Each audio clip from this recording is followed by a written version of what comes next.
My name is Gabriel Reed. I am 70 years old. My daughter gave me an ultimatum, either serve her husband or leave. I smiled, grabbed my suitcase, and quietly left. A week later, I checked my phone for the first time. 37 missed calls. If you have ever had to set a boundary with a family that took you for granted, hit that like button and subscribe. I want to know your stories. Tell me in the comments where you are listening from. It began the day they decided my home was no longer my own. I was in the study, my late wife Sarah's study, carefully dusting the models. They were delicate, intricate replicas of the suspension bridges she had designed. Her genius was in every line, every tiny cable. She had been a titan, a brilliant structural engineer, and this room with her drafts, her awards, and her models was the last piece of her I had left. The house was quiet, just the way I liked it. Then the door flew open. No knock. Nolan never knocked. My son-in-law, Nolan Vance, strode in like he owned the place, already talking into his phone. He was a man built of bluster and cheap cologne. Yes, the valuation is conservative. We're looking at a 7-figure liquidation minimum. He gestured wildly and slammed his oversized laptop onto Sarah's mahogany desk. The impact sent her first model, the one we designed together, on a napkin skittering off the edge. It shattered on the hardwood floor. Nolan glanced down. Oh, sorry. He didn't sound sorry. He didn't even bend over. He kicked a piece of the broken strut aside. Hey, Gabe, he said, finally ending his call. You gotta clear this stuff out. I need this room for my new office. Gabe. Not Dad. Not Gabriel. Gabe. As if I were the pool boy. And this wasn't stuff. This was her soul. I knelt, my knees cracking, and picked up the splintered pieces. This is Sarah's study, Nolan. It's not an office. My daughter Ava appeared in the doorway. She had her mother's brilliant eyes, but lately they were filled with a weakness I didn't recognize. Dad, please, she said, her voice thin and anxious. We talked about this. We talked about Nolan visiting, I corrected, standing up. We did not talk about him annexing my home. It's the best light in the house, Nolan boomed, already measuring the wall with his arms. I'm meeting with investors. I need a professional space. I can't be taking million-dollar calls from a guest room. His startup, a vague tech concept he'd been launching for 3 years, a black hole that seemed to consume money without producing a single product. His investors, men I'd seen him with at expensive restaurants, men who had the same desperate, shifty eyes as he did. Ava, I said, turning to my daughter, this room stays as it is. Ava wrung her hands. Dad, it's just... Nolan's company is about to get major funding. We need to project success. Our little apartment is it's just too cramped. We need to be here. Nolan scoffed. Look, we're moving in this weekend. I'm taking this room. This is my house, Nolan, I said, my voice dangerously quiet. He put his arm around Ava, pulling her against him in a gesture of ownership. And Ava is your daughter. What's yours is hers, right? That's how family works. He smiled, but his eyes were cold. We just need a little support until the first round of funding closes. I looked at Ava, waiting. She just stared at the floor. In fact, Nolan continued, his confidence swelling, it would be much more practical if we just took the master bedroom. You know, with the ensuite. We'll be working late. And Dad, he finally used the title, but it felt like an insult. You can take the basement guest room. It's perfectly fine, isn't it? It even has its own bathroom. The basement. The room I had built out for visiting friends. They were moving me to the basement of the house I built with my own hands. The house Sarah had poured her heart into designing. I looked at my daughter, the girl I taught to read, the girl whose tears I dried, the girl who held my hand at her mother's funeral. She finally met my gaze. It'll be quieter for you down there, Dad. Really, you won't have to deal with all our business. It's for the best. I said nothing. I just nodded. I turned and began carefully placing the remaining models into their storage boxes. Nolan clapped his hands. Great, glad that's settled. Ava, honey, let's go measure the drapes. As they left the room, I heard her whisper, See, I told you he'd be reasonable. I wasn't being reasonable. I was documenting. This was not a request. It was a hostile takeover, and I needed to see how far they would go. A week later, I was in exile in my own home. My new room in the basement was damp. It smelled of mildew and old paint. I had set up a small cot surrounded by the boxed-up monuments of my wife's career. Upstairs, my life was being erased. I walked up to the kitchen at 7 in the morning.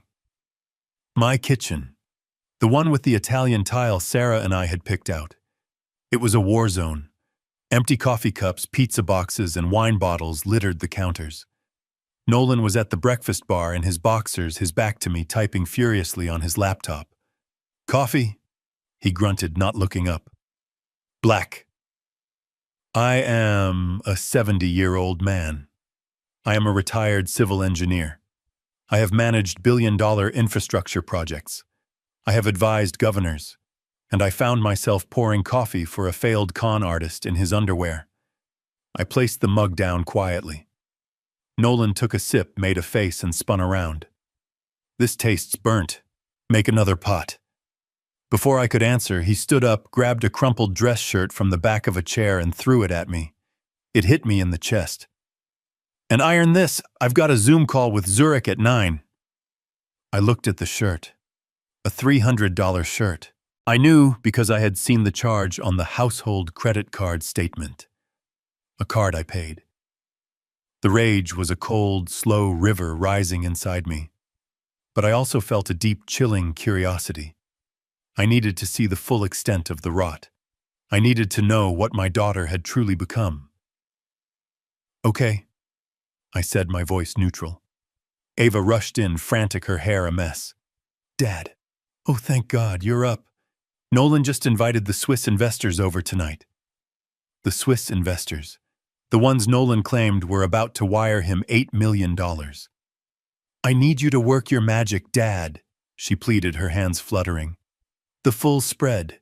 That beef bourguignon you make, the one Mom loved, and your chocolate lava cakes for dessert. Everything has to be perfect. Sarah. She had brought up Sarah.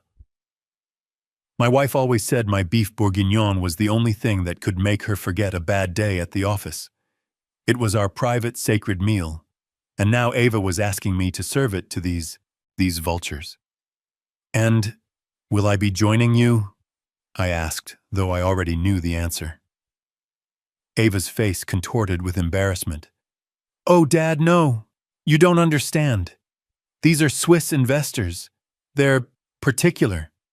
We need to project an image of success, of power. She lowered her voice. You can eat downstairs. Please, I'll bring you a plate. It's just, I don't want Nolan to be stressed. You know how he gets. It's for the good of the company. For the good of the company. The company built on my silence and funded by my bank account. I was to be the chef and then the prisoner.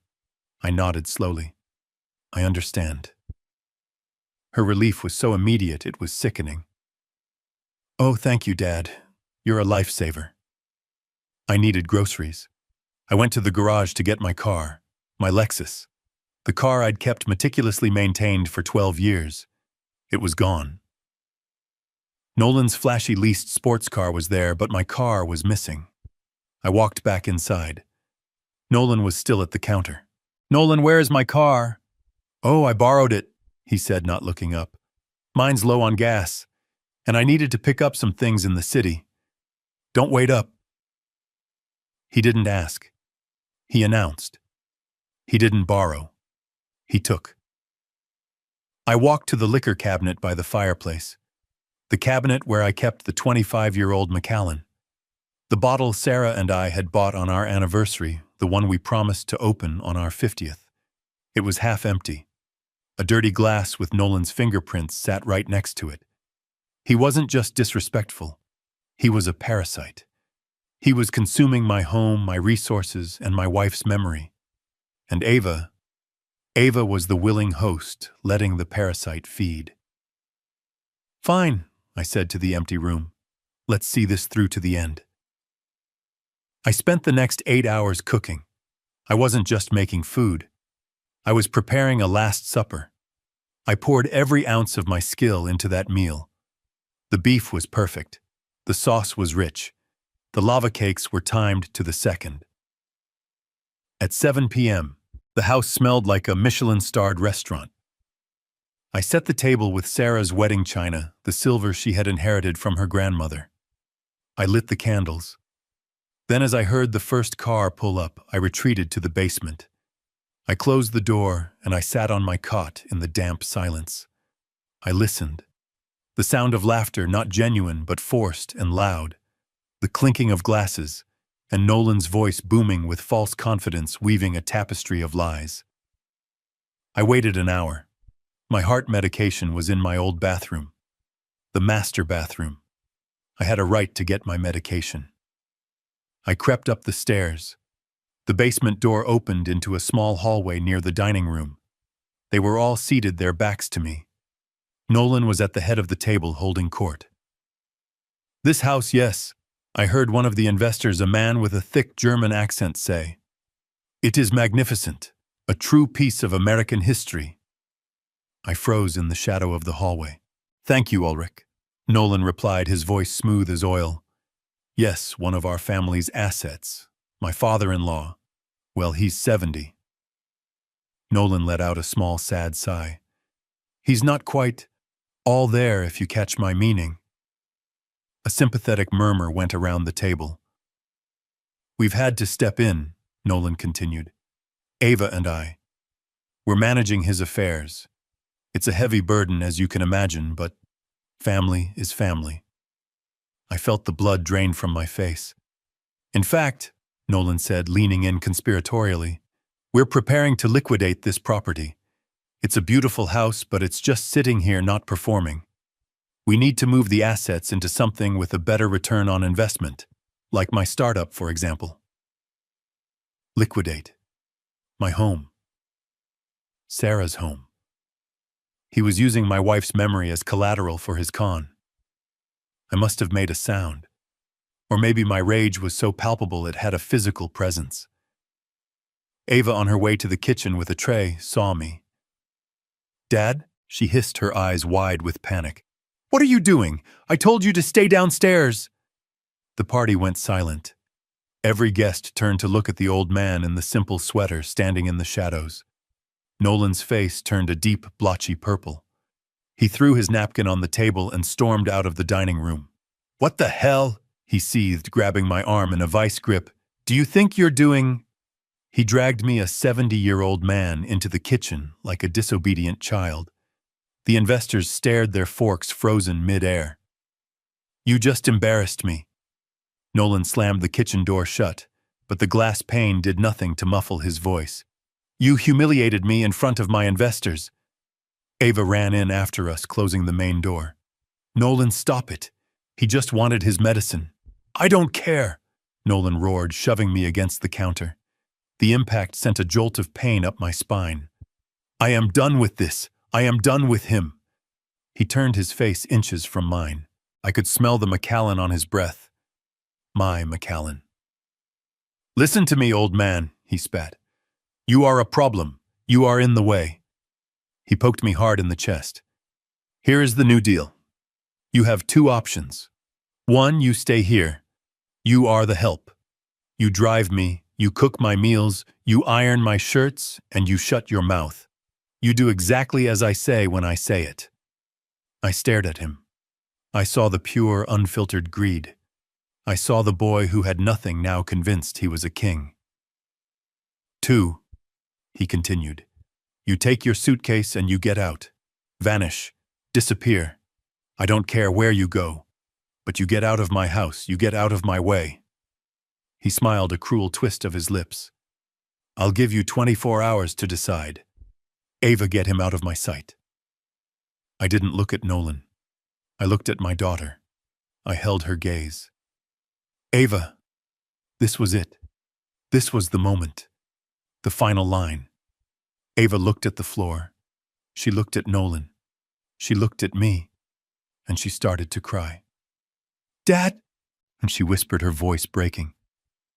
Maybe just for tonight. Just go downstairs. Please, don't make him angrier. And there it was. The final betrayal. I felt something click inside me. A switch. The part of me that was a father. The part that hoped, the part that was willing to endure. It just turned off. I straightened my sweater. I looked at Nolan, and I smiled. It was not a smile of defeat. It was a smile of absolute ice-cold clarity. I don't need 24 hours. I turned and walked calmly to the basement door. Nolan and Ava watched confused, expecting me to retreat. I opened the door, but I didn't go down the stairs. I reached just inside and grabbed the small brown leather suitcase that had been packed and waiting by the door for a week. I had known this day would come. I just didn't know when. I walked past them through the hallway toward the front door. Wait, where are you going? Ava stammered, following me. Dad, stop. Nolan stood frozen, this scenario not part of his plan. I opened the front door. The cold night air felt good on my face. I paused. I looked back at my daughter, her face a mask of confusion and tears. You made your choice, Ava. I stepped out into the night and closed the door behind me.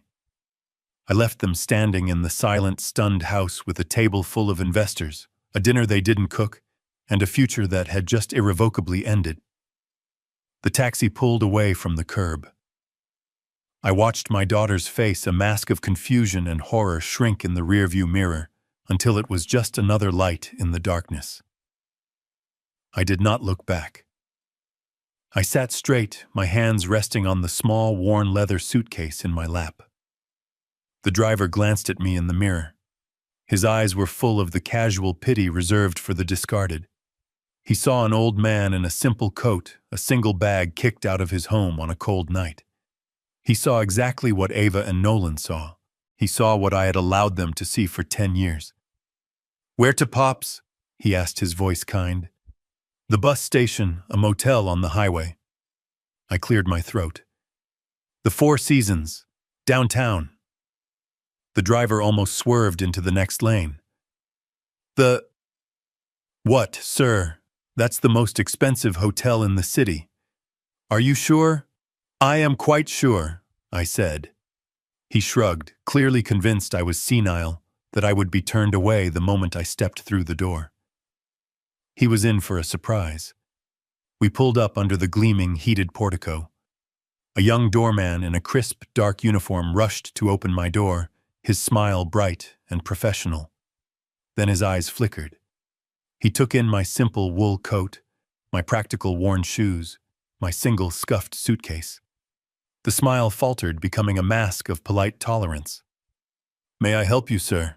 He asked. His hand instinctively moved to block the entryway, rather than to welcome me in. I have a reservation, I said, walking past him. The lobby was an ocean of marble and quiet money. People drifted by in clothes that cost more than my monthly pension. Their quiet conversations paused as they looked at me. I was a ghost from a different world, an error in their perfect, glittering reality. I walked to the front desk. A young woman with an immaculate blazer smiled, a tight, practiced smile. Good evening, sir. How may I help you? Reservation, I said. The name is Reed. G.M. Reed. Her fingers danced over the keyboard, her smile still in place. Then her fingers stopped. Her smile froze. She looked up from the screen, her eyes wide, all professional polish gone, replaced by pure, unadulterated shock. She looked at my face, then back at the screen. Mr. Reed, G.M. Reed. That is correct, I said. I believe you have the royal suite held for me. I require it for an indefinite stay. Yes. Yes, of course, Mr. Reed. Right away, sir. My apologies. And she was scrambling, her voice suddenly breathy, her hands fumbling with the keycards. We weren't expecting you this evening. My plans changed, I said. Of course, sir. We will just need a credit card for incidentals. I reached into my simple wallet. The same wallet Ava had given me for Christmas 5 years ago, the one she probably bought on sale. I bypassed the standard boring bank cards. I pulled out the one I had not held in my hands for almost a decade. It was heavy black and forged from anodized titanium, the American Express Centurion card. I slid it across the marble counter. It did not make a click like plastic. It made a dull, definitive thud. The receptionist did not even try to hide her stare this time. She took the card as if it were a live coal. "Thank you, Mr. Reed," she stammered. "We will of course bypass the standard hold. The general manager will be up to greet you personally." "That will not be necessary," I said, taking my card back. "Just the key, and please ensure I am not disturbed, under any circumstances." "Absolutely, sir." The change was instantaneous. I was no longer an old man. I was a power. The doorman who had hesitated to let me in was now falling over himself, trying to grab my single old suitcase. "I will manage," I said, waving him off. I walked to the private elevator. The doors closed, sealing me in polished silence. The royal suite was not a room. It was an apartment. It took up the entire top floor, a sprawling penthouse with floor-to-ceiling windows that revealed the entire city skyline. The lights of the city glittered below me like a river of scattered diamonds. This view alone was worth more than the house Nolan was so desperate to steal. I walked over to the magnificent, unlit marble fireplace. On the mantel sat a framed photo of my wife, Sarah. The hotel staff kept it here for me. I picked it up. "Well, Sarah," I whispered, "I suppose the quiet life is over." They didn't know G.M. Reed. Gabriel Marshall Reed. When Sarah and I founded Reed Marshall Engineering, we were just two young engineers with a radical idea. We weren't just building bridges. We were reinventing them. Sarah. My Sarah. She wasn't just brilliant. She was a visionary. She developed 3 key patents for seismic retrofitting and high-tensile load-bearing alloys. Patents that are now the mandatory standard for over 70% of all public infrastructure projects in North America. She built an empire. I simply managed it. When she died, the money became meaningless. It was just paper. All I had left was Ava. I wanted Ava to have a normal life. I wanted her to value effort, not inheritance. I wanted her to be good.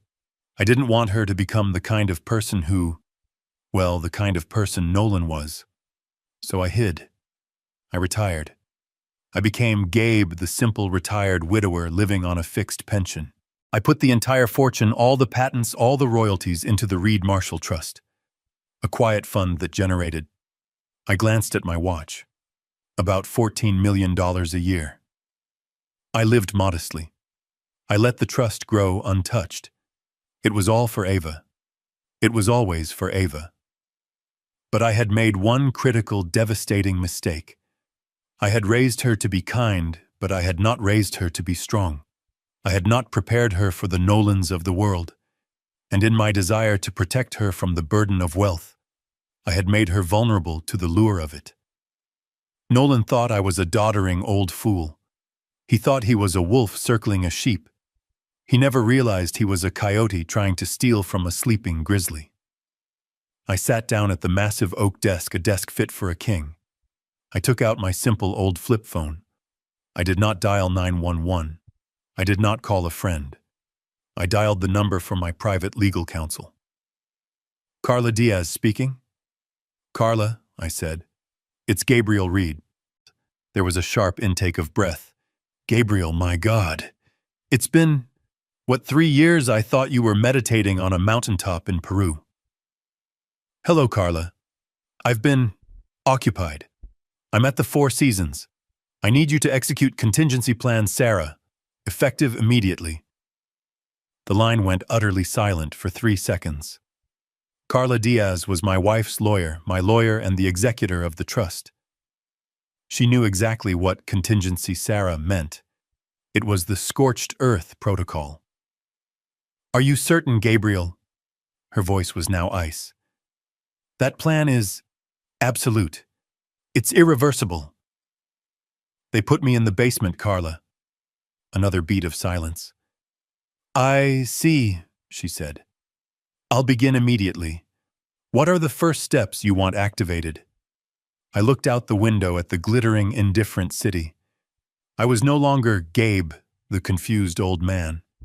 I was GM Reed, the chairman of the board. First, I said, file the injunction. Freeze the Reed Marshall subsidiary trust, the one in Ava's name. Her access is suspended. All associated credit lines, including all cards under Nolan Vance's name, are to be immediately revoked.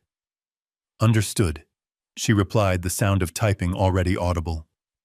Second, contact every bank holding Nolan Vance's business loans. Inform them that the Reed Marshall Trust is formally withdrawing all personal guarantees effective immediately. The full guarantee. The one I walashly signed for him last year. Gabriel, Carla said, that will trigger an immediate call on his loans. He will be bankrupt by 8 a.m. tomorrow. I am aware of that, I said. Third, I want a full forensic audit of his startup, Vance Dynamics. I have been letting him play his little game, but tonight I heard him tell investors he is liquidating my home to fund it. I want to know where every penny I did give him went. We are on it. I will have the team at his office by sunrise. Good. And Carla, one last thing. Yes, Gabriel. Contact the Securities and Exchange Commission, the SEC.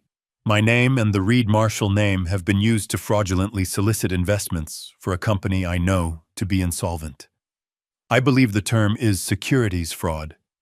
I want my son-in-law investigated to the fullest extent of the law. Carla paused. When she spoke again, her voice was grave. By sunrise, Gabriel, his life as he knows it will be over. He forced my hand, I said. I looked down at the city, at the endless stream of cars moving over bridges. Sarah's bridges, my bridges. He didn't just disrespect me, Carla. He disrespected my wife. He made his bed. Now, he gets to lie in it. I ended the call and sat back in the massive leather chair. The silence in the penthouse was absolute. Down below in my home, Nolan and Ava were probably celebrating, drinking my whiskey, believing they had finally won. They had no idea that the world they knew had already ceased to exist. Nolan Vance woke up the next morning feeling like a king. He stretched his arms, hitting the high vaulted ceiling of the master bedroom. His master bedroom. He got up and walked naked and confident across the cold hardwood floor to the bathroom. His bathroom. He looked at himself in the mirror that had belonged to the old man, and he smiled. He was finally in charge. The dead weight was gone. He went downstairs. The house was quiet. Ava was still asleep, probably exhausted from the unpleasantness of the previous night. Nolan scoffed. She was weak like her mother, all emotion. But that was fine. He was the strength. He walked into Sarah's study, his office. The boxes of bridges were gone. Good. Gabriel had at least been useful enough to clear out his own trash before disappearing. Nolan sat at the massive mahogany desk, put his feet up, and sipped the coffee he'd made in the high-end espresso machine, a machine he vaguely recalled the old man had bought. He laughed out loud. It didn't matter. Everything here was his now. Ava finally came downstairs, her eyes puffy and red. She was clutching her phone. Nolan, she said, her voice small. Have you heard from him? I'm worried. I tried calling the motel down the highway, the cheap one. They haven't seen him. Nolan rolled his eyes. Ava, stop. He's a 70-year-old man having a tantrum. He's fine. He's probably halfway to a retirement home in Florida by now, feeling sorry for himself. Forget him. But we were too harsh, Nolan. What he said about me not stopping you. He was trying to manipulate you, Nolan snapped. He's a bitter old man. Now stop worrying. Today is the first day of our real lives. The investors were impressed, I could tell. That dinner sealed it. And now, he clapped his hands together. It's time for phase 2. Watch this. He picked up his phone, dialed his mortgage broker, and put it on speaker. Jerry, it's Nolan Vance. How are you, Nolan? Good to hear from you. What's up? It's go time, Jerry. We're ready to pull the trigger on that line of credit. The asset is 123 Maple Drive, the big colonial. We discussed it. I want to pull out $800,000 against it minimum. We can get the appraisers in today. There was a pause on the other end. Nolan 123 Maple Drive, I'm looking at the file right now. I can't do that. Nolan's smile tightened. What do you mean you can't? It's a $2 million property, easy. $800K is nothing. No, I mean, Jerry sounded uncomfortable. I can't authorize a loan against it at all. The property isn't in your name, or your wife's. What are you talking about? Nolan laughed. It's family property. My wife Ava Reed is the sole heir. Her father is Gabriel Marshall Reed. Jerry interrupted, his voice professional now. And according to this title search, Mr. G.M. Reed placed this property into an irrevocable trust 30 years ago. The Reed Marshall Trust. He is the sole trustee. You have no legal claim to it. You can't even get a visitor's pass without his signature. Nolan felt the blood drain from his face. Irrevocable what? What the hell is Reed Marshall? I have no idea, Nolan. All I know is this house is locked up tighter than Fort Knox. You can't touch it. Sorry, man. My hands are tied. Jerry hung up. Nolan stared at the phone. He was breathing heavily. What? Ava whispered. What is it? The old man, Nolan said, his voice a low growl. He locked us out of the house legally. But it's his house, Nolan. Of course he played me, Nolan roared, slamming his fist on Sarah's desk. That's senile old. He stopped thinking fast. Fine, so we can't use the house. It's a delay, a stupid bureaucratic delay. It doesn't matter. He took a deep breath, forcing a smile. I'll just use the corporate cards for the startup expenses. It's fine. We'll celebrate tonight. That dinner with the Swiss investors, I'm booking the private room at the Arling. And you, he pointed at Ava, need to look the part. You need to look like a winner. Go buy that red dress we saw on 5th, the one with the matching shoes. Ava hesitated. Nolan, after last night, I don't know if we should be. Don't argue with me, Ava, go. We have to project success now more than ever. Go. Ava, accustomed to obeying, grabbed her purse and left. An hour later, she was standing in the glittering boutique. She felt a knot of guilt in her stomach, but Nolan's confidence was contagious. Maybe he was right. Dad had overreacted. This was just a family spat. She handed the smiling cashier the Platinum American Express card, the one her father had given her years ago for true emergencies. Nolan had insisted she use it for all joint expenses. The cashier swiped the card. The smile on her face faltered, replaced by a confused frown. I'm so sorry, ma'am, the cashier said, her voice dropping. It's been declined. Ava laughed, a nervous, high-pitched sound. Oh, that's impossible. It's a corporate card. Try it again. The cashier swiped it again. No, ma'am. Declined. Code revoked. Ava's face burned. The other wealthy patrons in the store were beginning to look. Okay, that's fine, she stammered. My husband must have switched the accounts. Just try this one. She handed over the Visa signature. Declined. The joint debit card, the one for the house. The cashier swiped it, then looked down at the screen, deeply uncomfortable. Ma'am, insufficient funds. Ava grabbed the cards, her hands shaking. There's been a mistake. She fled the store, the cashier's pitying gaze following her all the way out. She jumped into her car and immediately dialed Nolan. Nolan. Something is wrong. Something is terribly wrong. All the cards are declined, all of them. The debit account is empty. Nolan was already in a cold sweat. He had just tried to pay for the private room at the Arling, and his own card had been rejected. He was on the phone with the private bank, the one that managed Ava's trust fund. This is Nolan Vance. I'm calling about the accounts associated with Ava Reed. There seems to be a catastrophic mistake. All our cards are being declined. A cold, clipped professional voice came down the line. There is no mistake, Mr. Vance. What do you mean I'm looking at the balance? There are hundreds of thousands in that trust. Just run the damn cards. Sir, the banker said, his voice devoid of any warmth.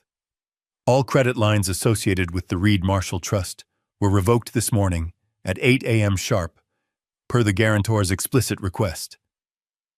Nolan felt a spike of pure cold dread. The guarantor? What guarantor? I'm the guarantor on her accounts. No, sir, the banker replied. The guarantor on all these accounts, including your corporate line of credit, has always been Mr. Gabriel M. Reed. Nolan's knees felt weak. He grabbed the desk to steady himself. G.M. Reed, that's just her father. He's a retired engineer. He's on a pension. He doesn't have... The banker cut him off. Mr. Gabriel M. Reed is the chairman of the Reed Marshall Trust, sir. He is our client. And as of 08:15 this morning, he also flagged this account for suspicious and fraudulent activity. All associated assets, including your joint account, are frozen pending a full investigation. Good day, Mr. Vance. The line clicked dead.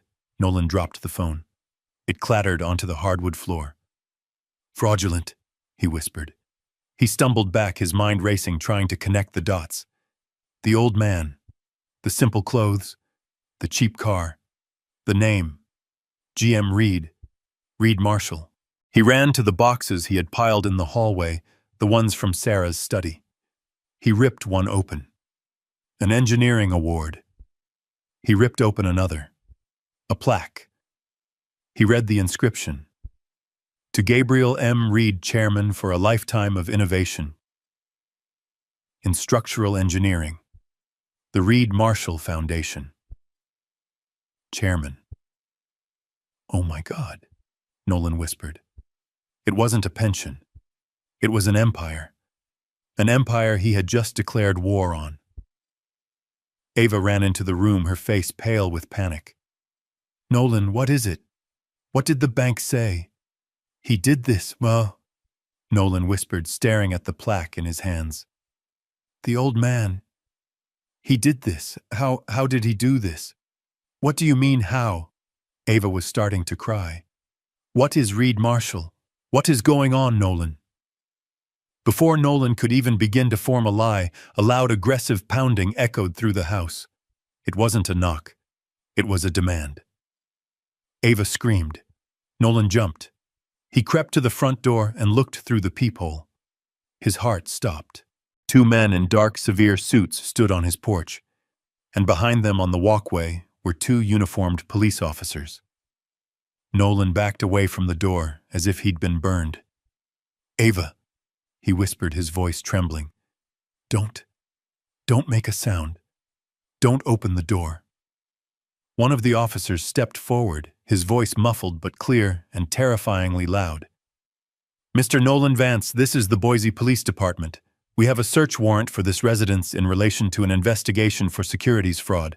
Open the door or we will force entry. I remained in the royal suite for 12 hours. The sun was beginning to set, painting the city in shades of orange and purple.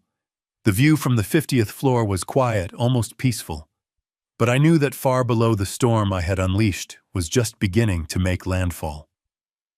My private phone, the one reserved only for Carla Diaz, vibrated on the heavy glass desk. I let it vibrate twice before answering. "Carla, report." Her voice was crisp, efficient, exactly as Sarah had always liked it. "The search warrant was executed at 9:15 this morning. The Boise police are, as we speak, cataloging the contents of Mr. Vance's hard drives. They found a great deal of incriminating evidence. He wasn't just sloppy Gabriel. He was arrogant. He kept 2 sets of books on the same laptop." "And the Swiss investors?" I asked. I swirled the ice in my water glass. "Ulrich, specifically. He was the first person to call our office," Carla said. "He was illustrative. It seems he received the SEC notification and the bank alert at the same time. He called Nolan Vance 13 times. He told me, and I am quoting, 'I will personally bury that little thief.'" I permitted myself a small, cold smile. "Good. The wolves are turning on each other. What about my daughter?" My voice did not waver. It could not. "That," Carla said, "is the most interesting development. Our IT team monitoring the trust's network security has flagged multiple high-priority inquiries, all originating from inside your house. Ava has spent the last 3 hours on Google. She has been searching for Reed Marshall Net Worth and GM Reed Engineering."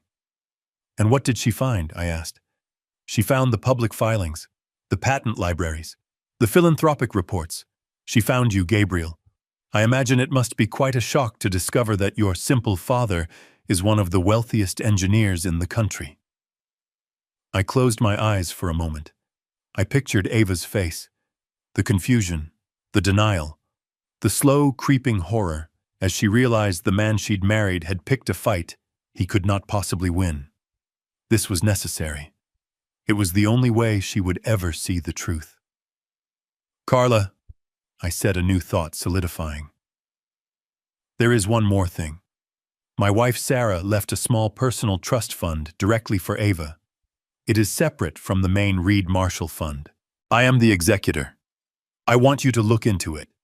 I have a terrible feeling Nolan did not stop at just my guarantees." There was a pause. I heard the rapid, precise sound of Carla's typing. "Gabriel," her voice was tight. "You were right. There has been activity. A single withdrawal. A very large one. $90,000, 4 months ago. And the authorization signature," I asked, though I already knew the answer. My blood ran cold. "It's yours, Gabriel. Or rather a very clumsy forgery of it. He did not just steal from me. He did not just steal from his investors. He stole from her. He stole directly from Sarah's legacy to her daughter." This was the final nail. This was the proof Ava would not be able to ignore. This was not a misunderstanding. This was not projecting success. This was calculated sociopathic theft. "I assume Ava is unaware of this?" I asked. "She is," Carla confirmed. "But the private bank associated with that specific trust is now also flagging the account, thanks to the broader freeze we initiated. She is about to find out." As if summoned by her words, my other phone lit up. The family phone. The one I had not answered since I walked out of my house. The screen read, "Ava." I let it ring. It stopped. It immediately rang again. I let it go to voicemail. It rang a third time, and a fourth, and a fifth. "She's getting the bank alerts now," I murmured, watching the screen light up relentlessly. "Gabriel," Carla asked, still on the private line. "The hunt has begun, Carla. She is finally realizing the man she married is not just a bad businessman. He is a parasite, and he has been feeding on both of us." The family phone rang again. "Ava." I looked at the screen as a new voicemail notification appeared, then another.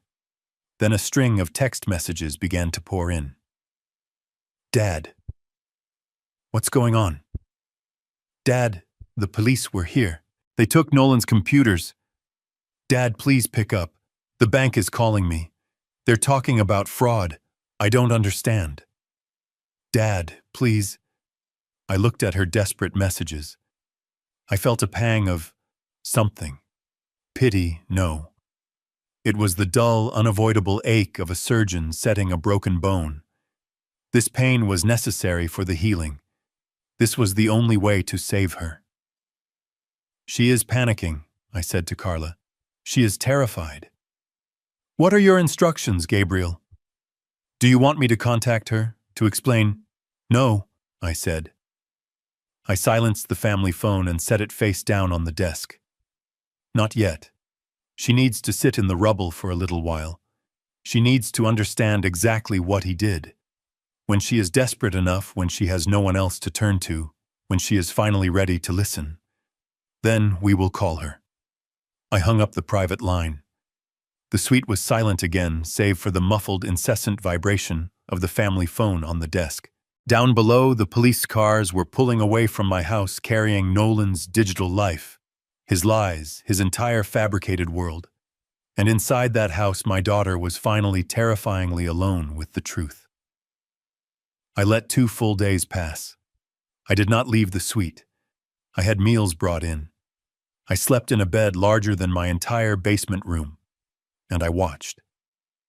My phone, the family phone, became a monument to my daughter's desperation. It vibrated on the desk, a frantic buzzing insect. I did not silence it. I let it perform. Carla Diaz had set up a command center in the suite's adjoining study. She had a team of analysts, legal aides, and security personnel working around the clock. The house is isolated, Gabriel, she reported, not looking up from her screen. All joint accounts are frozen. The credit lines are severed. The internet service, which was billed to a corporate account Nolan controlled, an account we now own, has been discontinued. They are, as the expression goes, off the grid. They were trapped in my house. The very asset they had planned to liquidate. The irony was exquisite.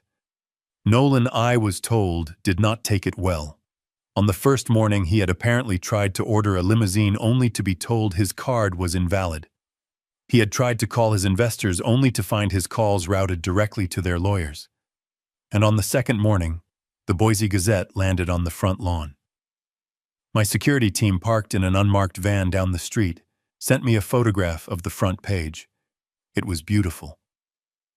Boise Tech Wunderkind, or billion-dollar fraud. Nolan Vance, CEO of Vance Dynamics, faces SEC investigation. The article was devastating. It detailed his lies, the fictitious technology, the potential contracts that never existed. It mentioned the Swiss investors now described as enraged victims, and it mentioned in passing that the entire enterprise had been guaranteed by his father-in-law, a reclusive and wealthy local engineer. Carla's team had been very, very busy. According to our surveillance, Carla said, sipping her black coffee. Mr. Vance spent 45 minutes on the front lawn screaming at the newspaper. He then threw it into the neighbor's pool. And Ava? I asked. She has not left the house. She appears to be retreating. I imagined her there in that house that was no longer a home, trapped with the man who had ruined her, the man she had chosen over me. I felt nothing but a cold, surgical pity. Ava was for the first time in her life completely cut off. No money, no friends, because her friends were all part of Nolan's high-flying artificial world, and no father to call. Or so she thought. The family phone buzzed. Call number 23. From Ava. It went to voicemail just like the 22 before it. Her messages are becoming emotional, Carla noted, reviewing the transcripts her system automatically generated. The first 10 were just dad pickup. The last 5 are pleading. Good. Pleading was a start. My team reported that Nolan's rage was filling the house like a toxic gas. He was apparently breaking things, shouting, blaming. He was blaming the investors, blaming the police, blaming the reporters, And of course, he was blaming me. But most of all, he was blaming Ava. This is your fault. My team's audio feed picked up through the open kitchen window. Your idiot father, you were supposed to handle him. You were supposed to have him wrapped around your little finger. I listened to the recording. I heard Ava's muffled sobs. He's a senile old fool. How did he do this? How did he outsmart me? Carla looked at me over her glasses. He is not taking this well. He has not yet begun to understand what is happening, I said. Ava, my team reported, had fled from Nolan's tirade. She had run into the one room he had no interest in, Sarah's study. The room he had so arrogantly claimed, but which was now sealed by police tape. No, wait. I had asked Carla to have the tape removed. It was just a room again. An empty room. Ava walked inside. She sat on the floor surrounded by the boxes I had packed. The boxes Nolan had ordered me to move. She was crying. Then, according to the report, she just sat there for hours. Finally, she opened one of the boxes. She pulled out a model, the Golden Gate Bridge, Sarah's masterpiece. She had won her first national award for her retrofit design of it. Ava had been 10. She had been so proud of her mother that day. She held the model in her hands. She traced the lines. For the first time in her adult life, she was alone in a room with her mother's legacy. With no Nolan to tell her it was junk. With no social media to distract her. She was finally seeing what Nolan had called toys. She was seeing the genius. She was seeing the awards on the wall that he had ignored. She was seeing the name. Reed Marshall. And on her laptop, running on its last bar of battery, she was finally connecting the name of the foundation on the wall to the headlines in the news. She was realizing that her mother was not just Mom. She was Sarah Marshall. And her father was not just Gabe. He was GM Reed. The family phone on my desk began to vibrate. It didn't stop. It rang, went to voicemail, and immediately rang again. A frantic, desperate pulse. Call 29. Call 30. Dad, I'm at the study. I'm looking at Mom's things. I didn't know. Call 31. Nolan lied to me, Dad. He's yelling. He's scaring me. Please, Dad, pick up the phone. Call 32. Dad, I just got another alert. From the bank. The trust fund. Mom's trust fund. It's empty. It says Nolan took the money. It says he forged your signature. A long pause. Call 33. A new voicemail. Her voice was broken. He stole from me. He stole from Mom. Oh my God. Dad, what do I do? Please, I have nowhere to go. Please help me. Call 34. Call 35. Call 36. I listened to every single one. I let her terror, her realization, her complete and total desperation sink in. She had to hit rock bottom. She had to understand that the man she had chosen, the man for whom she had sacrificed her own father, was a predator. Call 37. It rang once, twice, 3 times. It went to voicemail. Dad, I'm sorry. I'm so sorry. I don't know what to do, please. I looked at Carla. She had been watching me, her face impassive. I nodded. Once. It is time, I said. The family phone went silent. Ava was probably slumped on the floor of the study, defeated, her phone battery dead, her world in ashes. I waited 1 minute. Then Carla Diaz picked up her own secure line. She dialed the number to my house. Miss Ava Reed. Carla's voice was cold, sharp, and absolutely devoid of pity. This is Carla Diaz. I am legal counsel for Mr. Gabriel Marshall Reed. I could imagine Ava on the other end, confused, terrified. Your father will see you now. You will come alone. To the Four Seasons Hotel. You have 1 hour. Ava arrived at the Four Seasons exactly 1 hour later. Her hands were shaking. She had used the last of the cash in her purse for the taxi. She felt cheap, dirty. Walking into the opulent lobby, she felt the stares of the staff. She was the woman from the police search, the wife of the fraudster on the front page of the Gazette. She approached the front desk. I'm here to meet Gabriel Reed. The manager, who had clearly been waiting for her, smiled. Of course, Ms. Reed. We have been expecting you. Please follow me. She expected him to lead her to the lounge, perhaps a small private dining room. Instead, he led her to the executive elevator using a private key card. They ascended in silence to the highest floor. The doors opened onto a private foyer. He is waiting for you in the chairman's suite, the manager said, gesturing to a set of massive dark wood doors. Chairman's suite. The manager opened the doors. The room was enormous. It was not a hotel room, it was a command center. A colossal mahogany table stretched the length of the room, surrounded by at least 30 chairs. At the far end, floor-to-ceiling windows overlooked the entire city, and at the head of the table sat her father. He was not Dad. He was not the man in the simple sweater who had cooked beef bourguignon. The man sitting there wore an impeccably tailored dark navy suit. His white hair, usually slightly unkempt, was perfectly styled. His hands, which she had last seen trembling as he picked up the pieces of a broken model, were steepled calmly in front of him. He looked powerful. He looked like the men Nolan had always tried and failed to imitate. He was not alone. To his right sat the woman from the phone, Carla Diaz, in a severe but expensive legal suit. To his left sat two older gentlemen, both radiating the same quiet, effortless authority as her father. They looked at her not as a daughter, but as a potential problem. Ava, thank you for coming, Gabriel said. His voice was different. It was the same tone, but the weakness was gone. It was replaced by a calm, controlled resonance that commanded the room. Please sit. He gestured to the single chair at the opposite end of the massive table. It felt like an interrogation. Dad, what is this? Ava's voice was a whisper. She felt small, like a child who had wandered into her parents' important adult meeting.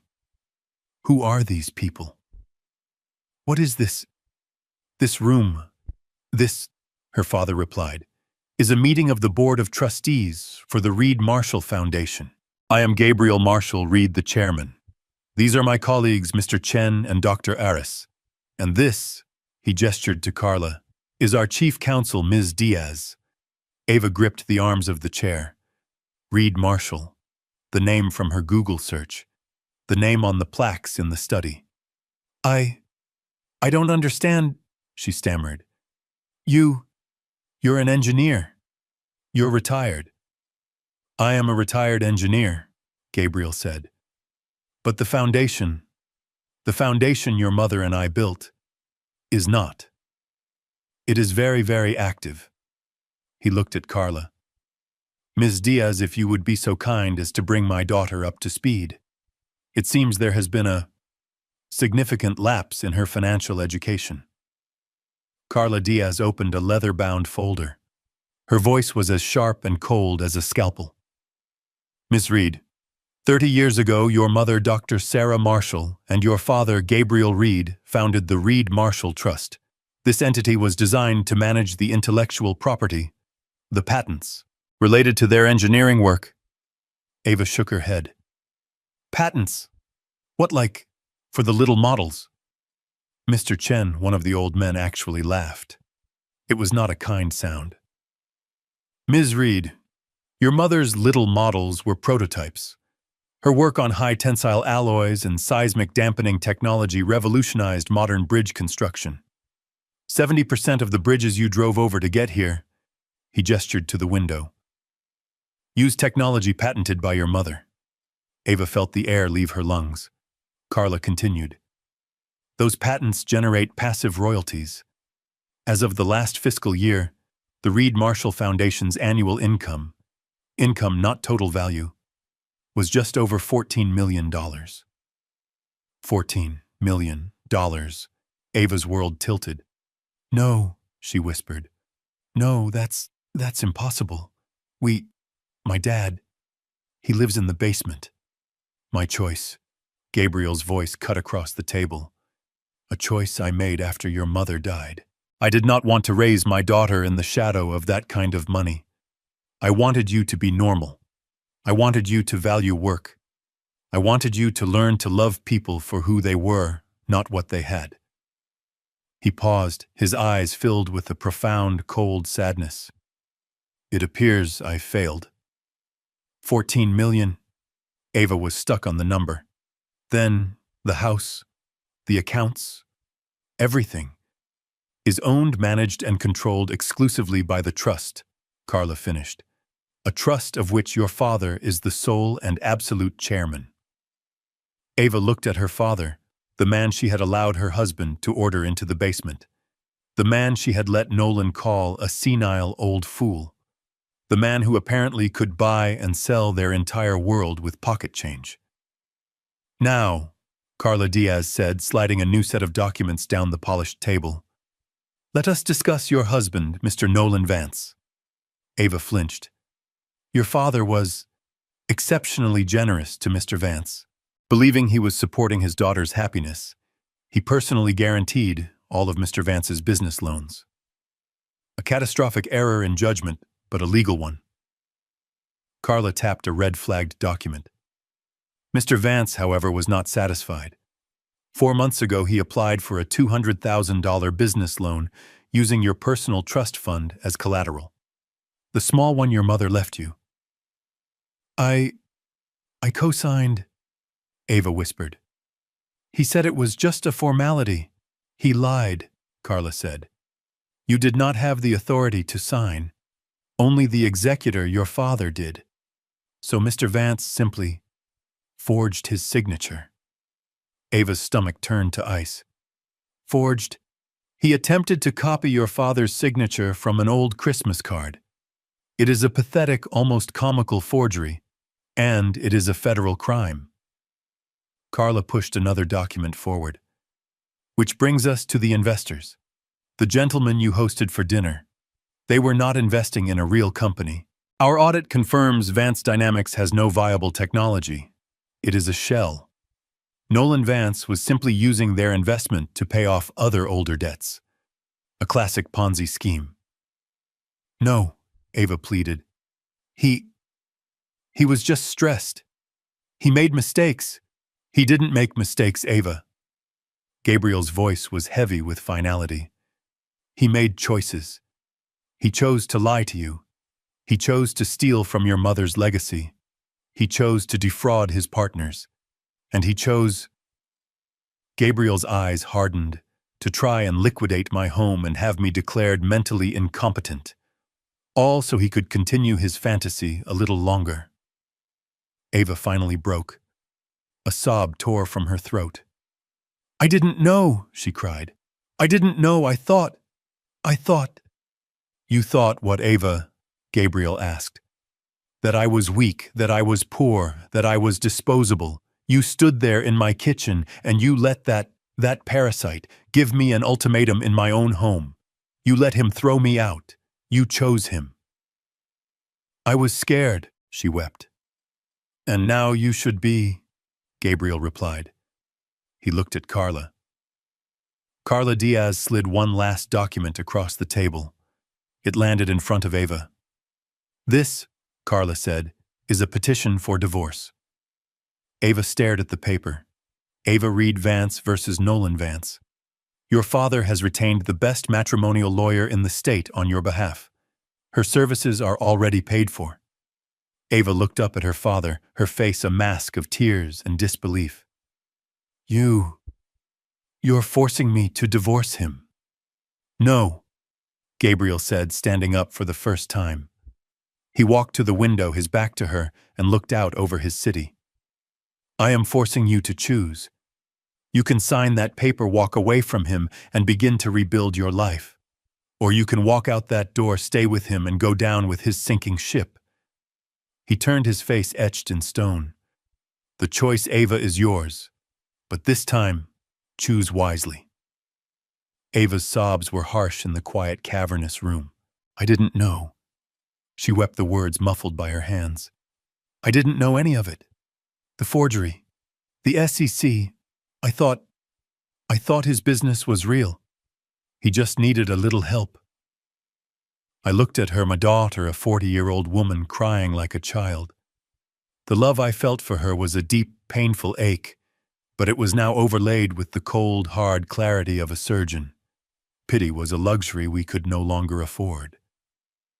No, I said, my voice echoing slightly off the long, polished table. You didn't want to know. There is a difference. She looked up, her face streaked with mascara and disbelief. What? Nolan's technology was never viable, I stated, walking slowly from the window toward her. The patents he claimed to have, they were just applications he never completed. The prototype he showed the Swiss investors, it was a simulation, a very expensive video game. How do you know that? She whispered. Because, I said, stopping a few feet away, my team at Reed Marshall vetted his entire company 6 months ago as a standard part of our risk assessment for the loan guarantees he kept requesting. I have a 150-page report detailing every lie, every falsified projection, every shell corporation he created. I looked at Carla Diaz. Ms. Diaz, show her the executive summary. Carla slid another thinner folder across the table. Ava's hands trembled as she opened it. She read the first page, her eyes scanning the bullet points. No viable product. Funds diverted to personal accounts. High risk of insolvency. Conclusion, a complete fabrication. But if you knew... Ava's voice was barely audible. If you knew all this, why did you let it happen? Why did you let him?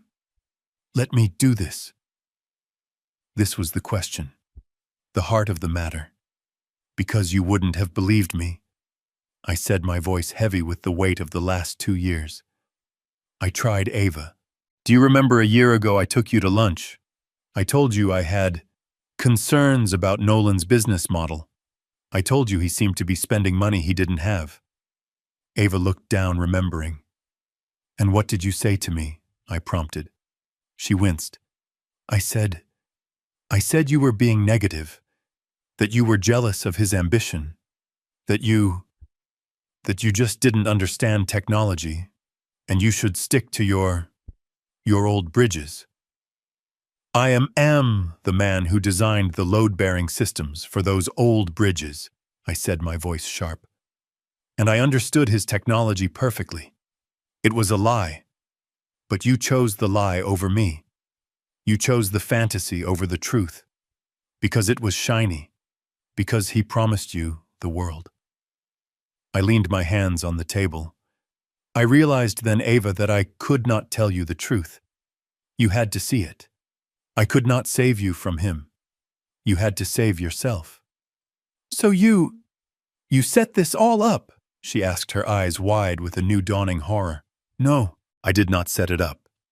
He did. Nolan built this entire house of cards. He chose to forge my name.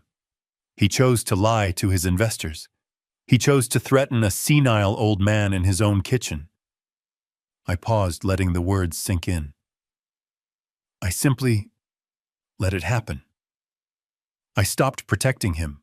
I stopped being his financial safety net. I removed the pillows I had secretly placed under his tightrope act for the last 3 years. What do you mean? The credit cards he used, the ones he told you were company perks, they were all guaranteed by the Reed Marshall Trust. The late payments on your apartment, the ones that magically sorted themselves out, the trust paid them. The first round of seed money he got, it wasn't from an angel investor. It was from me, funneled through a blind account. I was trying to give him enough rope to succeed, hoping he would. Instead, he just used it to hang himself. Ava was silent. The full scope of the deception, his and my own, was finally settling on her. She had been living in a curated reality funded by the very man she had helped discard. So, she finally whispered. This is all just a lesson, a cruel lesson. This, I said, is a consequence. This is reality. And now you must face it. Carla Diaz, who had been waiting patiently, straightened her papers. Ms. Reed, your husband's actions have consequences that go far beyond his personal bankruptcy. She slid a new document thick with legal text across the table. The Reed Marshall Foundation is filing a civil suit against Nolan Vance for $10 million in damages. This is for the fraudulent use of the foundation's name, the unauthorized use of its assets as collateral, and the direct reputational damage to its chairman, your father. 10 million. Ava looked as if she were about to faint. That is a conservative estimate, Carla said coldly. We are also filing for an immediate seizure of all known assets belonging to Mr. Vance. His car, his personal accounts, his watch collection. Everything will be liquidated to begin to cover the damages. Ava looked at her hands. We have nothing. Oh, but you do, Carla said. You have your marriage. Under the laws of this state, you are a community property partner. His debt is your debt. His liability is your liability. No! Ava stood up so fast, her chair screeched backward. I didn't do any of it. I didn't know. It doesn't matter, Carla said. You benefited from it. You lived in the house. You drove the cars. You wore the clothes. The law will see you as his partner in all things, including his crimes. Ava looked at me, her face a mask of pure terror. Dad, you can't let this happen. I'll be ruined. I'll have nothing. I looked at my daughter, the woman who 24 hours ago had silently agreed to have me thrown out of my home. You are correct, I said. You will have nothing, which is precisely where you would have been if you had married the cat you thought he was. The only difference is that now you will be free. I nodded to Carla. Carla Diaz slid one final simple document across the table. It landed in front of Ava. It had no complex figures, no clauses, no addendums. It was a petition for divorce. Your father, Carla said, her voice softening for the first time, has retained the services of Aris Thorne and Partners, the best matrimonial law firm in the country. Their retainer has been paid in full. Ava stared at the paper. Ava Reed Vance versus Nolan Vance. She looked at me, her eyes uncomprehending. You're forcing me to divorce him. No, I said, walking to the window and turning my back to her. The city lights were bright. I am forcing you to choose. You can sign that paper, walk away from him, and begin to rebuild your life. The divorce filing will cite irreconcilable differences and financial fraud, which will legally separate you from his debts. You will walk away with nothing, but you will owe nothing. You will be free. I paused, listening to her ragged breathing. Or you can walk out that door. You can stay with him. You can choose to be Mrs. Nolan Vance, wife of a convicted felon. You can share his $10 million debt. You can spend the next 20 years of your life trying to pay off the mess he made. I turned to face her. Her face was pale. He is a parasite, Ava, and he has been feeding on you and on me for years.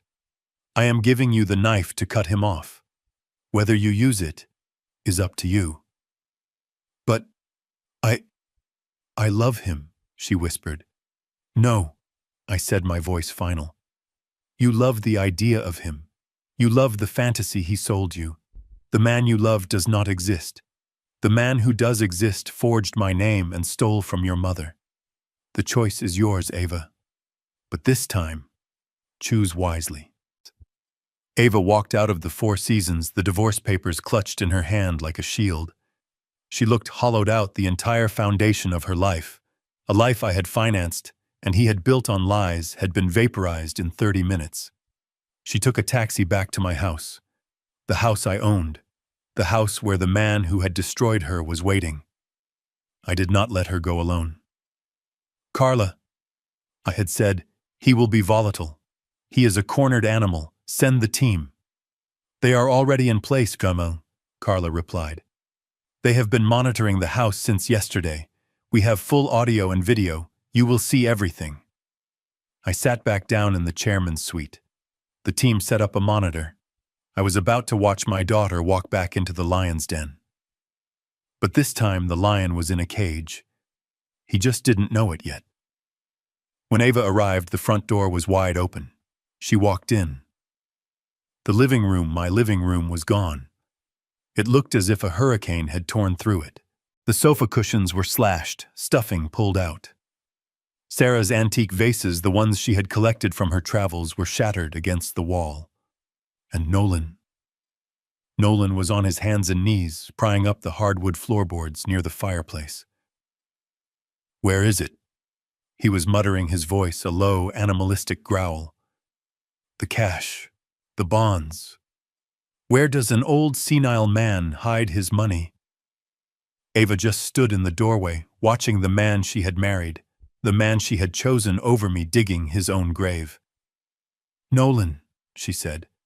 Her voice was not a whisper. It was cold.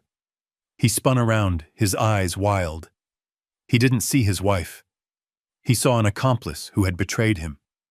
You! He screamed, scrambling to his feet. He was covered in sweat and dust. Where is he? What did you agree to? What's your cut? My cut, Ava asked, her voice empty. Don't play dumb with me, he shrieked. You went to see him, the old man. You're in on it together. You're trying to cut me out. He grabbed her, shaking her hard. How much is he worth? Tell me how much. Ava looked at him. She looked at his wild eyes, his desperate grip, and for the first time she felt nothing. No love, no fear, just a cold, empty pity. $14 million, she said. Nolan froze. His hands were still on her arms, but his grip went slack. What did you just say? Want $14 million? Ava repeated louder this time. She stepped into the center of the room, into the mess he had made. That's what Reed Marshall generates. A year, passively, from Mom's patents. Dad is the chairman of the board. Nolan let go of her. He stumbled back at his mind, visibly short-circuiting. He was trying to process the number. He was still thinking, we. 14 million, he whispered. A slow, greedy, manic smile spread across his face. Oh my God, Ava. We're rich. We are unimaginably rich. He lunged forward, but this time not in anger. He tried to hug her. Baby, this is it. We did it. You have to fix this. You have to call him, apologize. We can work with him. We can be a family. We're rich. I watched on the monitor as my daughter, the daughter I thought was weak, found her strength. She put her hand flat on his chest and pushed him away, hard. No, Nolan, she said. We are nothing. You are nothing. His smile vanished. What? What are you talking about? He's your father. He'll forgive you. You're his only daughter. You can cry. You can beg. He's not suing me, Nolan, Ava said. She walked over to the table, the only piece of furniture not overturned, and slapped the divorce papers down. He's suing you. Suing me? He laughed. That high-pitched, hysterical sound I had heard on the phone. For what? Hurting his feelings, being a bad son-in-law. For $10 million, Ava said. The laughter stopped. $10 million, she repeated. For securities fraud. For forging my father's signature on Mom's trust fund. For using the Reed Marshall name to defraud your investors. For being you. Nolan stared at her. He can't. He can't prove any of that. It's my word against his. It's your word against the SEC, Ava replied. It's your word against the forensic audit. It's your word against the Swiss investors who are also suing you. And it's your word against the United States Attorney's Office. Dad, they're all suing you. He finally understood. He looked around the room at the destruction at the woman standing before him. He wasn't a king. He wasn't even a player. He was a bug about to be crushed. You, he whispered, his face twisting into something ugly. You let this happen. You were supposed to be on my side. I was, Ava said, her voice shaking but firm. Until I found out you stole from my mother's trust. You forged my father's name. You lied to me every single day for 5 years. You lied to me last night. I did it for us, he roared, and now the mask was gone. The charm, the confidence, the charisma, it all evaporated. The creature left behind was raw, violent, and terrified. He lunged at her. He grabbed her by the throat and slammed her against the wall. I watched on the monitor, my own heart stopping. In my ear, I heard Carla's voice.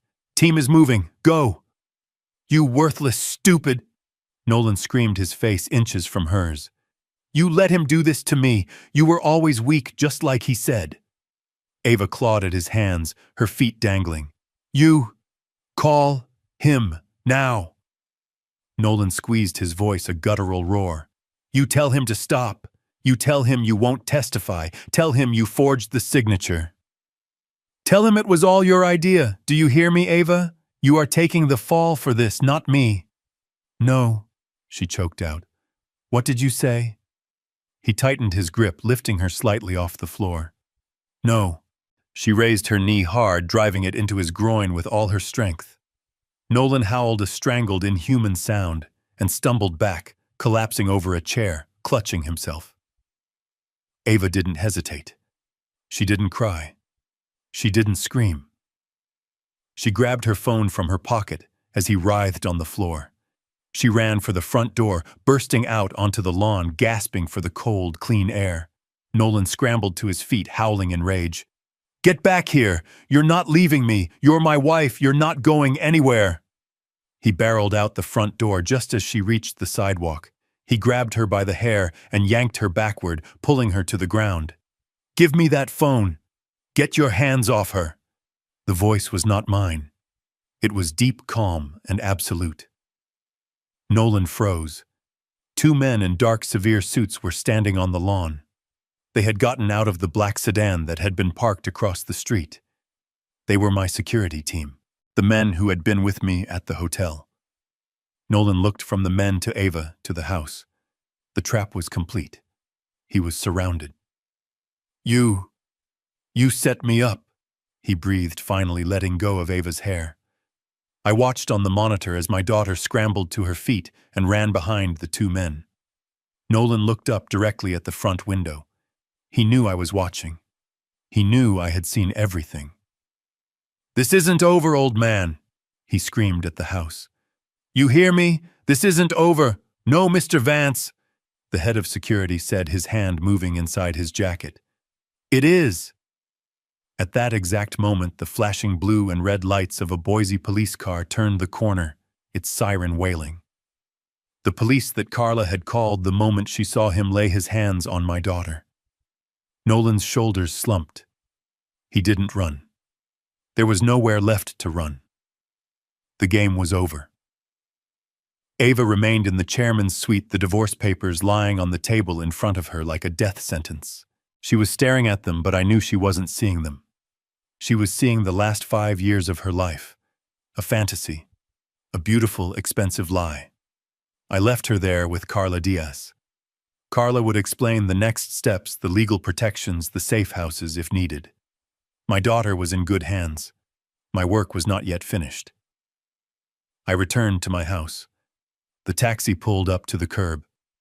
The police cars were gone. The reporters, thankfully, had not yet arrived. The street was quiet, as if nothing had happened.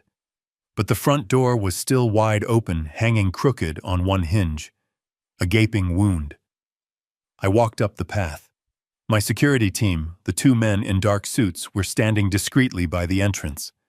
Mr. Reed, the lead, a man named Harris, said. The police have secured the premises.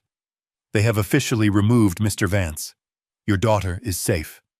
She is not safe, I said. She is just alone.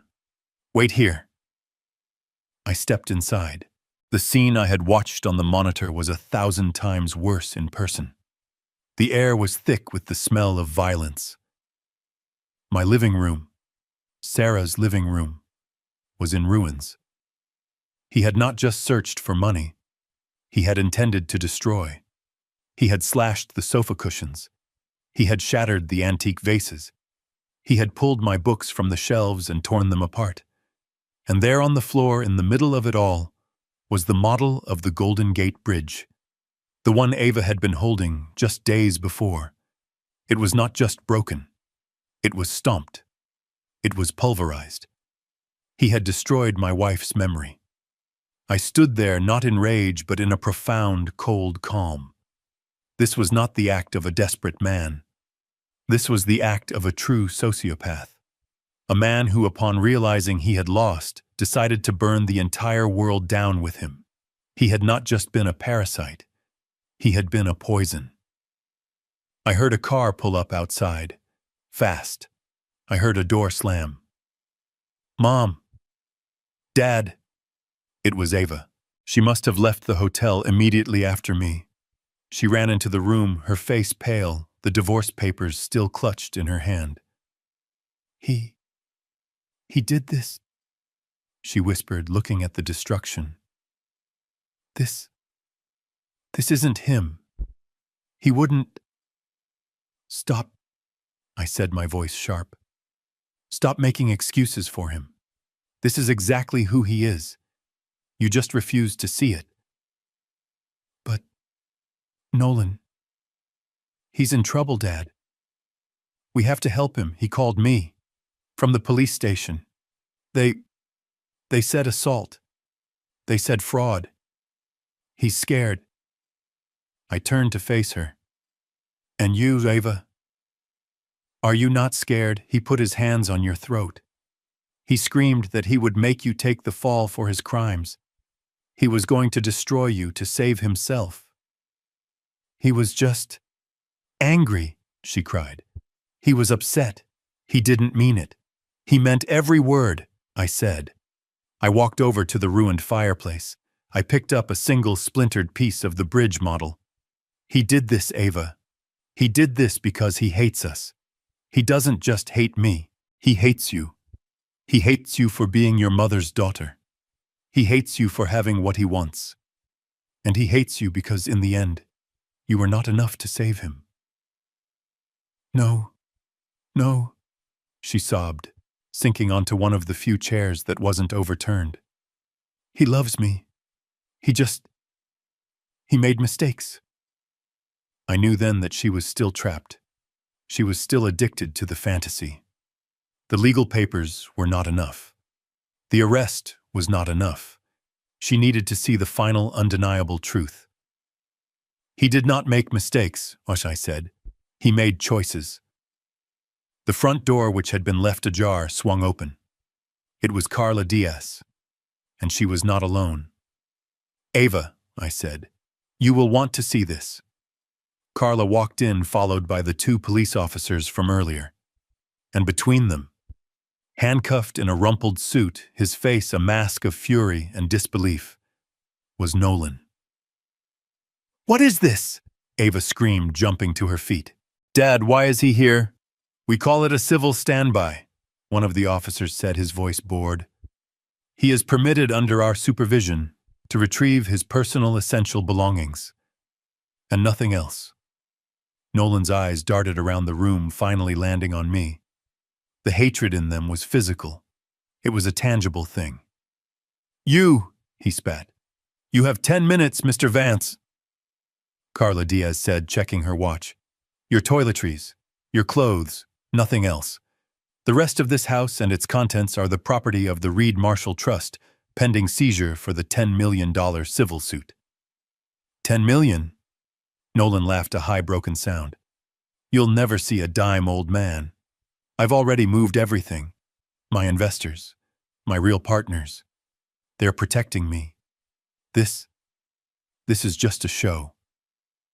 You can't hold me. Nolan, stop, Ava pleaded. Just get your things. Get my things, he sneered at her. There's nothing to get. It's all in the accounts. The accounts you let him freeze. He took a step toward her. The officers tensed. You were supposed to be my wife. You were supposed to fix this. You lied to me, Ava finally screamed back, her voice tearing. You lied about everything. You stole from my mother's trust. You forged my father's signature. It was our money, Nolan roared. It was going to be ours if you hadn't been so weak. If you had just done what I told you, that old fool would be in a nursing home right now, and we would be on a plane to Zurich. I watched as my daughter's face crumbled. He had just confessed. He had just admitted in front of police officers that the plan to have me committed was real.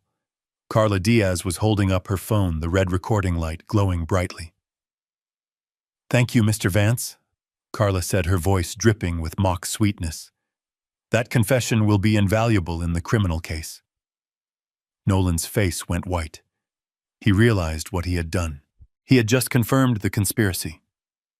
This is entrapment, he stammered. This is you, Nolan, finally telling the truth. I said, go get your toothbrush. You're going to need it. He stared at me, his mind racing, looking for one last move, one final escape. He found none. Fine, he hissed. He turned to Ava. Fine. You want to be with him. You want to be the rich man's perfect little girl. Go.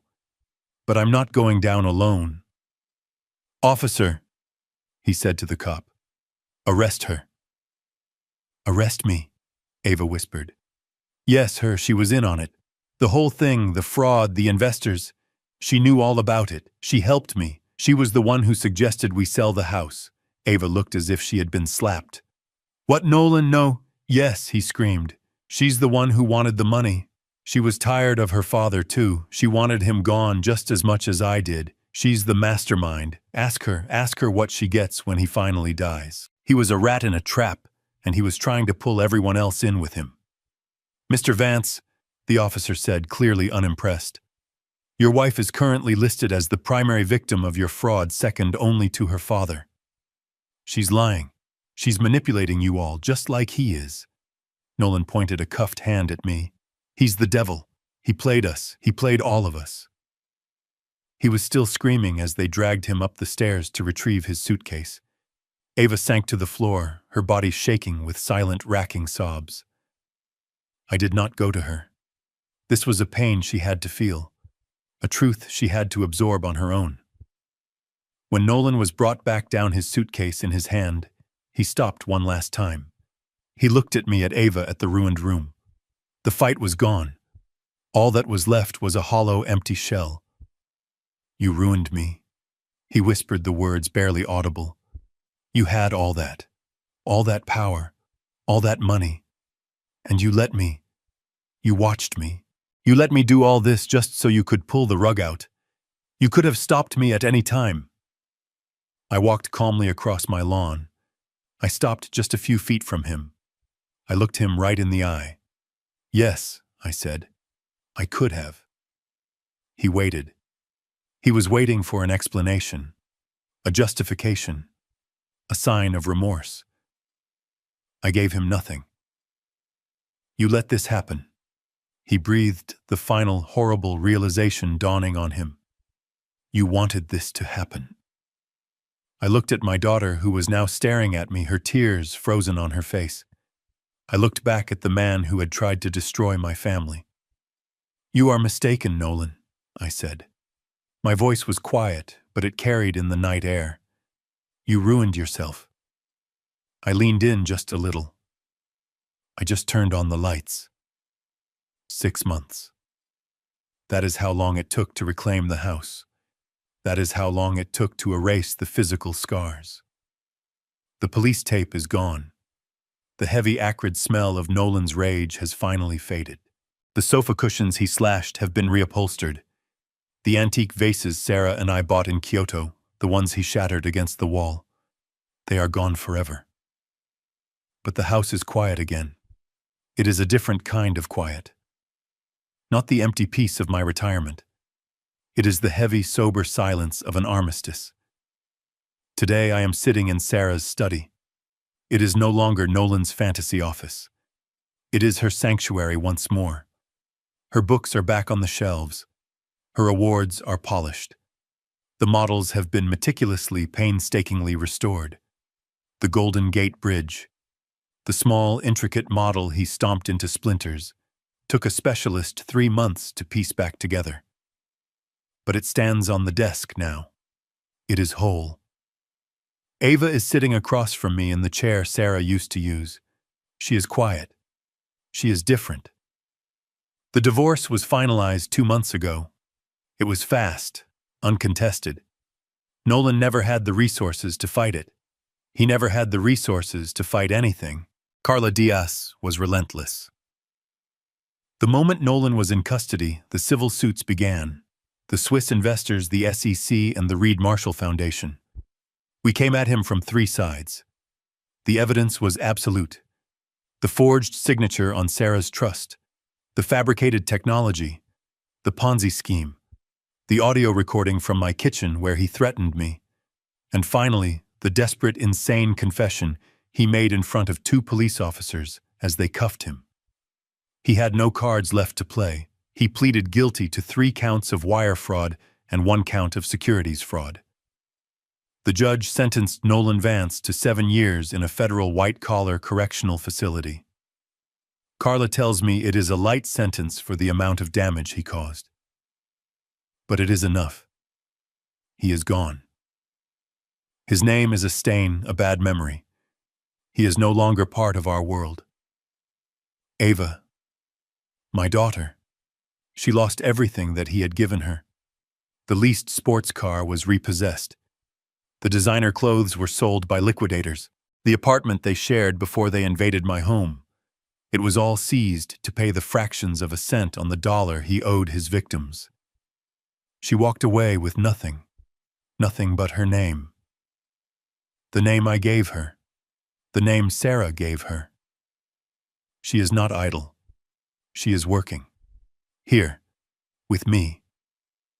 She is the new acting director of the Sarah Reed Foundation, the multi-million-dollar charity my wife and I founded to support young women in engineering. She spends her days reading applications, not fashion magazines. She spends her time interviewing brilliant young minds, not placating a parasitic husband.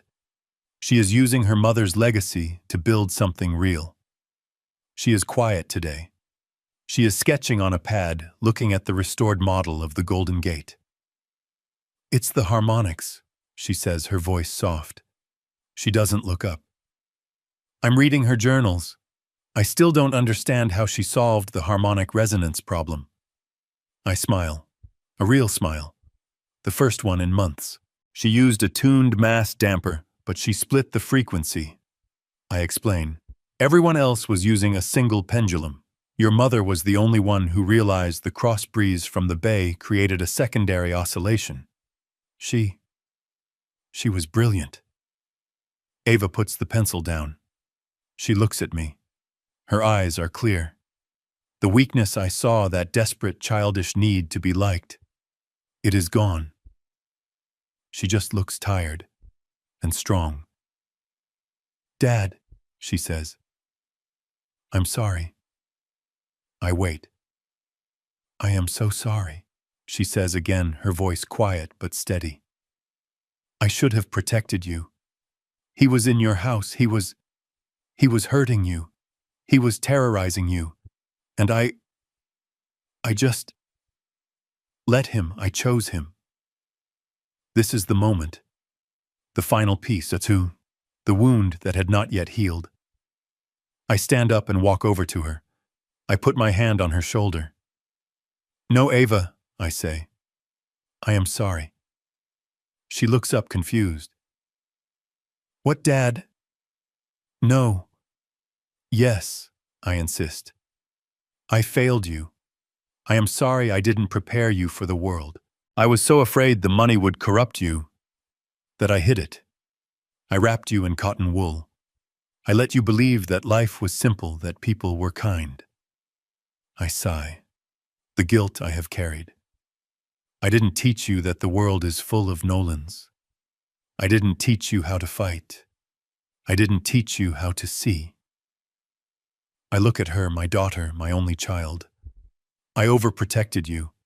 I let you believe the world was soft, because I was always there in the shadows, silently paying the bills, fixing the problems.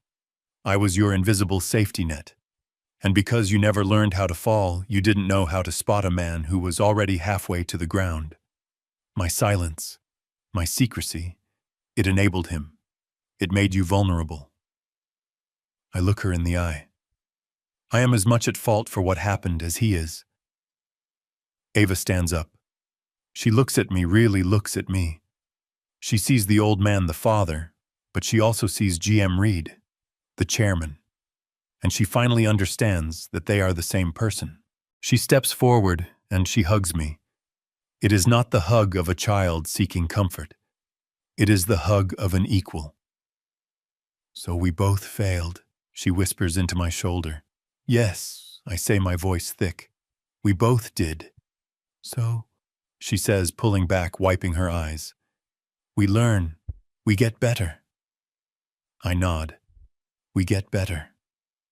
She looks at the shattered, now restored model on the desk. He broke the first one, the one from the napkin. I know, I say. The specialists did their best, but the original, it's gone. She shakes her head. It's not the same. She walks back to the drafting table. She picks up her pencil. So, we build it again. From scratch. Together. I look at her. The daughter I thought I had lost. She is not the same. She is scarred. She is wiser. She is finally her mother's daughter. Yes. I say, a true warmth spreading through my chest. I think your mother would have liked that very much. I pull up a chair. She unrolls a fresh sheet of drafting paper. Okay, she says, and for the first time in years, I see a real, genuine smile. Show me again. Show me about the harmonics. And I do. This story teaches us a powerful lesson. True strength is not measured by a bank account, but by integrity and self-respect. Greed and arrogance can blind us, causing us to underestimate the quiet dignity of those we should honor most. It shows that while love can be unconditional, respect must be earned. By setting boundaries, we not only protect our own worth, but also teach others that consequences are the inevitable result of betrayal. True family is built on honesty, not exploitation, and it is never too late to reclaim your power. What would you have done in my place, and what do you think is the most important lesson from this story? Let me know your thoughts in the comments below.